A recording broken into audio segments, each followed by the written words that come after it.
왜 쟤는 자꾸 울어? 어쩔 수 없어요. 정서적인 공감에 불이 켜졌기 때문이에요. 저 사람은 왜 자꾸 라떼는 하나? 인지적인 공감에 불이 켜졌기 때문이에요. 이게 대환장 파티가 아니라 서로 조화롭게 어우러지기 위해선 가장 그 밑에 뿌리인 자비의 마음을 가져야 된다는 거죠. 안녕하세요. 마음찻집 여러분. 제가 요즘에 정말 재밌는 현상 하나를 발견했습니다.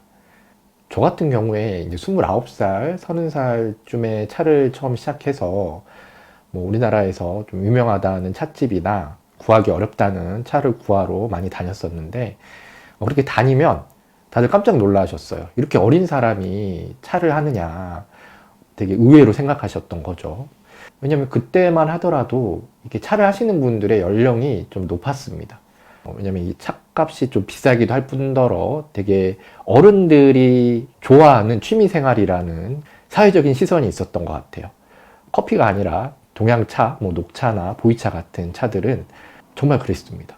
그래서 어딜 가나 젊은 사람이 참 독특한 취향을 가지고 있다 이런 얘기를 들었는데 요즘에는 30대, 20대 후반이라 그러면 오히려 좀 나이가 든 축에 들어가더라고요. 그래서 어딜 가도 훨씬 더 어린 사람들, 10대 후반, 20대 초반 분들도 되게 많으시고 연령층이 되게 다양해진 거죠. 근데 그것뿐만이 아니라 제가 명상을 배웠을 때는 마찬가지로 좀 나이 드신 분들이 많았습니다. 그런데 요즘에는 제가 명상 수업을 하잖아요. 아주 어린 학생부터 연세가 있으신 분들까지 다양한 계층이 동시에 같은 공간에서 명상을 하세요. 이런 걸 사회적인 알람이라고 하잖아요. 내가 어떤 나이에서는 무엇을 해야 된다. 내가 나이가 이 정도 됐으면 이 정도 취미를 해줘야 된다라는 어떻게 보면 편견이죠. 그런 것들이 요즘에는 없어진 것 같습니다. 그래서 내가 관심이 있는 분야면 그냥 가서 일단 배우고 경험해 보는 거예요. 그리고 내가 나이가 많다고 해서 이건 나이 어린 사람들이 하는 거지 라는 것도 없어진 것 같아요. 학교도 그렇죠. 예전에 제 나이에 자기가 가야 될 학교를 가야 된다 이런 게 좀 일반적인 사람들의 시선이었다면 요즘엔 대학교에 가보면 연령층이 되게 다양해졌습니다. 20대도 있고 30대도 있고 심지어 40대 50대도 뒤늦게나마 내가 배우고 싶어서 학교를 다니시는 분들이 많죠. 굉장히 긍정적인 현상이잖아요. 근데 이 긍정적인 현상 이면에는 또 그 나름의 문제가 생기는 것 같아요. 이게 워낙 연령층이 많다 보니까 서로가 서로를 이해하지 못하고 공감하지 못하는 일이 생기는 거죠. 그래서 본의 아니게 나는 내 식대로 하고 있는데 상대방이 좀 달가워하지 않는다든지 아니면 내가 왜 이러는지를 이해하지 못하니까 그것 때문에 다툼이 일어나거나 불상사가 일어나기도 합니다. 그래서 정말 본의 아니게 좀 따돌림을 당하거나 이런 경우도 있는 것 같아요. 여러분들은 그런 경험이 없으신가요? 그리고 좀 있으면 이제 또 명절이잖아요. 명절 되면 다양한 나이대의 사람들이 한 곳에 모이게 되죠. 그러면 또 이런 일이 생기게 돼요. 서로 의사소통이 되지 않고 나는 도움이 되려고 한 얘기를 상대방은 간섭이라고 생각하고 참견이라고 생각하면서 서로 안 좋은 관계가 만들어지는 거죠. 근데 이런 생각 안 해보셨나요? 왜 우리는 서로를 잘 공감하지 못하는 것일까? 왜 세대차라고 하잖아요. 나이가 들수록 그렇게 서로를 잘 이해하고 배려하는 게 아니라 내가 더 고집을 피우게 되고 내 말 안 들으면 화가 나고 반대로 어린 사람들도 비슷하죠. 왜 그렇게 자꾸 나를 표현하고 싶고 뭐가 아닌 거는 선생님 그거 아니에요. 그건 틀린 거야 라고 얘기를 하고 싶고 이게 여러분들의 잘못이 아닙니다.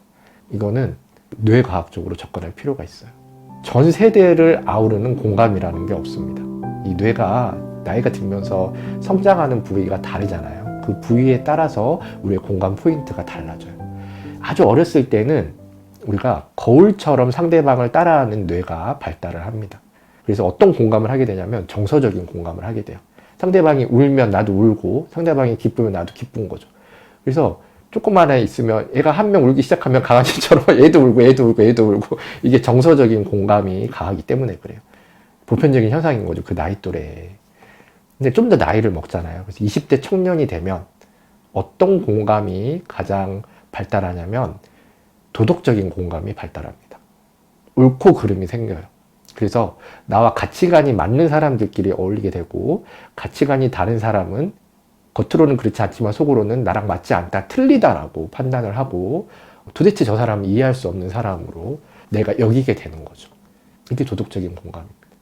그래서 그렇게 또래 문화가 발달을 해요. 20대 때는. 좀 더 나이가 드는 40대 때는 어떻게 될까요? 이게 인지적인 공감이라고 해서 내가 그동안 쌓아온 경험과 정보들을 바탕으로 가장 합리적이고 실용적인 결론을 도출해내는 공감력이 발달하기 시작합니다. 그러니까 옳고 그름도 아니에요. 저 사람이 운다고 해서 나도 우는 게 아니에요. 이것저것 다 고려해서 이게 참 괜찮겠다라는 게 나의 공감의 포인트가 되는 거죠. 그래서 자꾸 나 때는이라고 하는 겁니다. 이게 나쁜 게 아니라 너가 이런 상황이라니 내가 참 마음이 아프다. 내가 뭔가 도와줄 수 있을까? 내가 옛날에는 너와 이런 비슷한 경험이 있었는데 이렇게 했던 것 같아를 줄여서 나 때가 되는 거예요.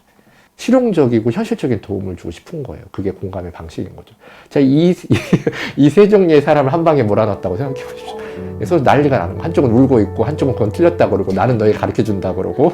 자, 이게 예전에는 명절 한 집안에서 일어나던 일이 지금은 차를 배우는 곳에서 아니면 명상을 가르치는 곳에서 어디 학원에서 학교에서 다양한 연령층이 모여있다 보니까 이런 일이 일어나는 거죠. 이거 어떻게 해결해야 될까요? 해결 방법이 있을까요? 이게 너무 힘드니까 사람들이 공감을 포기하기 시작합니다. 공감은 너무 힘든 거야. 내가 왜 내 애를 써서 저 사람을 공감해야 돼? 그냥 나는 나와 가치관이 맞는 사람 혹은 나와 정서적 공감이 되는 사람들끼리 모아서 다니면 되잖아. 굳이 나랑 안 맞는 사람에게 에너지를 쓰고 싶지 않아 라는 생각을 하게 되는 거죠. 근데 그렇게 되면 정말 사회가 불행해지지 않을까요? 서로가 서로를 이해하려고 하지 않고 그냥 나와 맞는 사람들끼리 끼리끼리 다니는 거잖아요. 그리고 틀림없이 상대에게 배울 게 있는데 그렇잖아요. 내가 정서적 공감을 하는 사람인데 인지적 공감을 하는 사람에게 배울 게 없겠어요? 아, 저렇게 통합적인 사고를 해야 되는구나. 옳고 그름을 판단하는 도덕적 공감을 하는 사람에게 배울 게 없겠어요? 그렇지. 세상에는 아직 정의가 살아있지. 결국 모든 리더십이 가장 빛을 발하는 시기는 40대가 되겠네요, 그럼. 그렇죠. 그래서 이 40대를 심리학에서는 가장 지혜로운 세대라고 합니다. 왜냐하면 40대는 정서적 공감도 거쳤고 그 옳고 그름의 도덕적 공감도 거치고 마지막에 인지적 공감을 하는 거잖아요. 그 뇌의 기능들이 없어지는 게 아니라 그대로 살아있어요. 내가 옳다가 아니라 내 마음만 열면 모두를 통합해서 배려해주고 그러니까 내가 정서적인 공감도 할 수 있고 도덕적인 공감도 할 수 있고 인지적인 공감도 할 수 있는 상태가 되는 거죠. 근데 마찬가지예요. 내가 나이가 어려요. 그래서 도덕적 공감을 하고 있는데 내가 마음을 열어놓잖아요. 그러면 아, 저런 게 인지적인 공감이구나. 내가 예전에는 남이 울 때 같이 울어줬지. 그 뇌 기능들이 없어지는 게 아니고 다 그 가능성의 상태 혹은 내가 그렇게 해왔던 경험의 상태로 남아있기 때문에 다 같이 불이 켜지는 겁니다. 정서적인 공감도 마찬가지죠. 아, 저게 옳고 그름이구나. 아, 저게 통찰이구나. 라는 배움이 생기는 거죠. 이 마음을 열어놓는 게 중요합니다. 그래서 뭘 해야 되냐면 명상을 해야 됩니다. 왜냐하면 이 명상에서는 공감이란 말이 원래 없었어요. 명상뿐만이 아니죠. 동양의 문화권 모든 경전에는 공감이란 말이 없습니다. 뭐 비슷하게 감흥 뭐 이런 얘기는 있어요. 근데 이 공감이라는 말이 생긴 게 물론 정확하지는 않죠. 그런데 대부분 서양의 심리학이나 철학을 주로 일본에서 그 영어를 한자식으로 번역하면서 만들어진 게 공감이에요. 그래서 1800년대에 이런 단어들이 많이 만들어졌습니다. 이 공감이 생기기 전에는 그러면 뭐라고 했을까요? 자비라고 했어요. 자비. 공감해 주세요가 아니라 자비를 베풀겠다. 자비를 베풀어 주세요. 라고 했던 거죠. 이 공감과 자비는 같은 걸까요? 다른 겁니다. 저는 이 공감이 하나의 열매라고 생각해요. 정서적인 공감, 인지적인 공감 이렇게 서로 다른 열매가 맺혀 있고 그 열매를 주느냐 마느냐, 좋아하느냐 안 좋아하느냐의 차이인 거죠. 자비는 그 공감의 뿌리입니다. 뿌리. 구분되지가 않아요. 정서적인 자비, 인지적 이런 게 없어요. 그냥 자비는 자비예요. 자비가 뭘까요?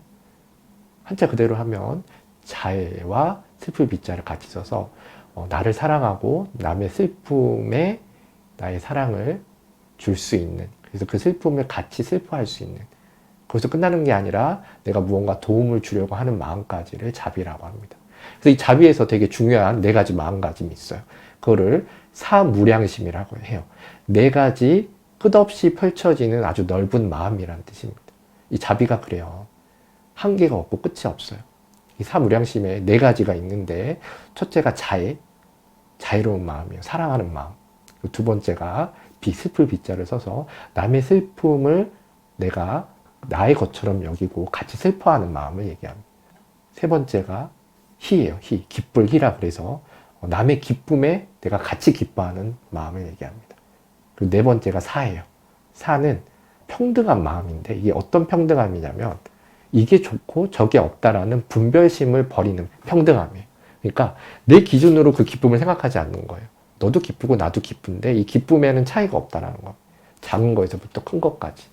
그래서 그런 분별 없는 마음의 상태에 이르는 걸 이 사라고 해요. 이 네 가지 자비희사, 이게 사무량심입니다.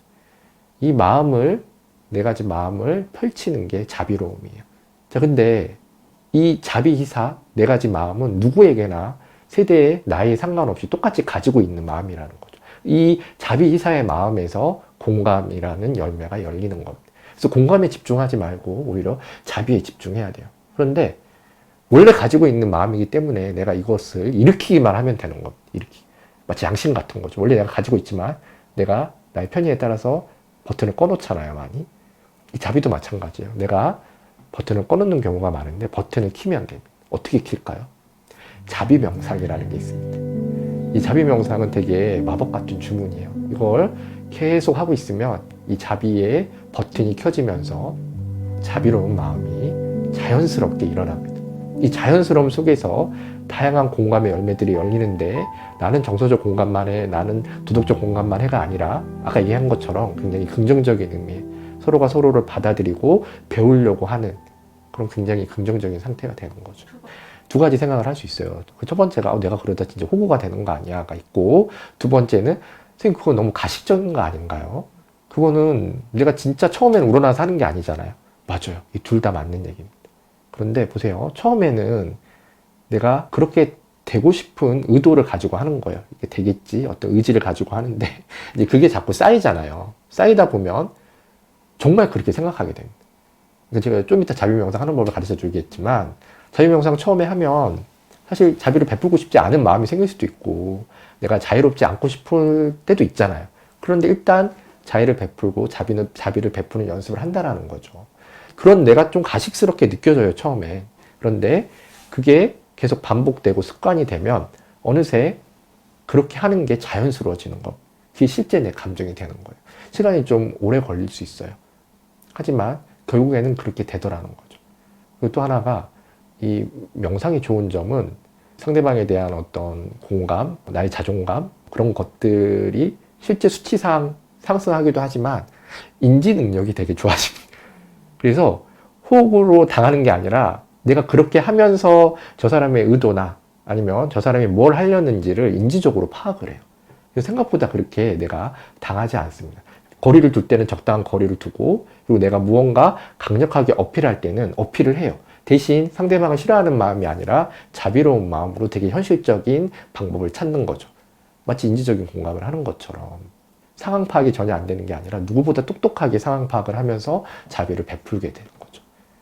그렇잖아요. 회사 내에서도 이제 우리가 오랫동안 일을 하다 보니까 굉장히 다양한 연령층이 모이게 되고 서로가 서로를 이상하게 생각하는, 쟤는 왜 자꾸 그런 형평성, 공평성만 따지고 왜 공정함만 따지지? 다른 건 따지지 않나? 어쩔 수 없습니다. 그게 도덕적인 공감에 불이 켜졌기 때문에 그래요. 왜 쟤는 자꾸 울어?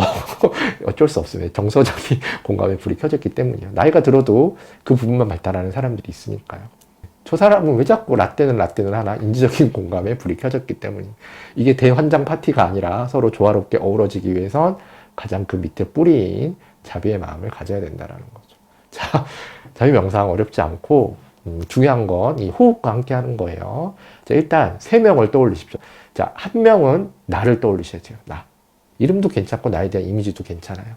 그리고 두 번째는 내가 자비를 베풀 상대를 떠올리십시오.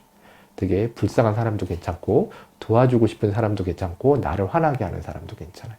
그런데 나를 화나게 하는 사람을 처음부터 떠올리면 이게 안 돼요. 명상 자체가. 그래서 적당히 화나게 하는 사람. 그리고 세 번째는 내가 한 번도 본 적도 없고 내가 경험해보지 않았지만 나와 연결되어 있는 이 모든 세상의 사람들, 생명체를 떠올리십시오. 제 명상을 할 때는 호흡이 되게 중요한데 내가 들이마시는 호흡에 그 대상들을 온몸으로 들이마신다고 생각하시는 거예요. 내 몸에 가득 채웁니다. 그리고 내쉬는 호흡에 자비를 베푸는데 될 수 있으면 쉬운 문장에 자비를 베풀어 주세요. 행복하기를, 건강하기를, 평온하기를. 이 정도가 괜찮습니다. 자, 들이마시는 호흡에 내가, 내쉬는 호흡에 행복하기를.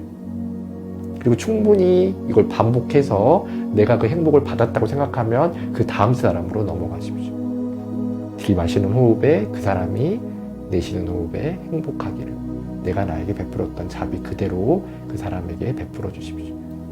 마지막에는 이 세상 모든 사람에게 들이마시는 호흡에 그 이미지를 한번 떠올려 보세요. 그래서 그들을 온통 내 몸으로 받아들이고 내쉬는 호흡에 행복하기를 이라고 베풀어 주시면 됩니다. 이 단순한 말 속에 아까 얘기했던 사무량심, 자비이사가 다 들어있습니다. 그리고 들어있지 않더라도 그 자비이사를 떠올리면서 자비 명상을 해주시면 나와 내 주위 사람과 그 주위 사람의 주위 사람들까지 모두가 행복하고 평온한 사람이 될 수 있는 거죠. 어디 회사나 내가 공부하는 데서 도대체 공감되지 않는 상대방을 발견했을 때 분석하지 마시고 저 사람이 행복하기를, 나도 행복하기를, 여기 있는 모든 사람이 행복하기를 마치 마법의 주문처럼 속으로 중얼거리셔도 됩니다. 그게 자비 명상입니다.